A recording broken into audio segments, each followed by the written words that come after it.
पुराने जमाने की बात है। एक बड़े और मसरूफ शहर में सलीम नाम का एक बहुत अमीर ताजिर रहता था। उसके पास दौलत, नौकर और कीमती सामान की कोई कमी न थी, मगर उसके दिल में अजीब सी बेचैनी रहती थी। वो रातों को जागता और सोचता कि आखिर सुकून उसे क्यों नसीब नहीं होता। एक दिन वो तिजारत के सिलसिले में एक दौर दराज सफर पर निकला। लंबा रास्ता तय करते करते वो एक सुनसान मकाम पर पहुंचा। वहां एक कमजोर और बूढ़ा फकीर दरख्त के साए तले बैठा था। उसके कपड़े सादा थे, मगर चेहरे पर अजीब सी रोशनी और इत्मीनान था। ताजिर ने उससे पूछा, बाबा, तुम्हारे पास ना दौलत है ना आसाइश, फिर भी तुम इतने मुतमईन कैसे हो? फकीर ने मुस्कुराकर जवाब दिया, बेटा, सुकून खजाने में नहीं, शुक्र और भरोसे में मिलता है।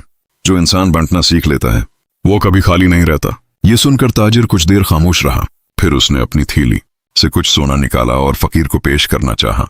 फकीर ने लेने से इनकार करते हुए कहा, उसे किसी जरूरतमंद को दे देना, यही तुम्हारा असल फायदा होगा। ये बात सलीम के दिल में उतर गई। वापसी पर उसने गरीबों की मदद शुरू कर दी। कुछ ही अरसे में उसे वो सुकून मिल गया जिसकी वो बरसों से तलाश कर रहा था। कहते हैं, दिल की दौलत ही असल कामयाबी होती है।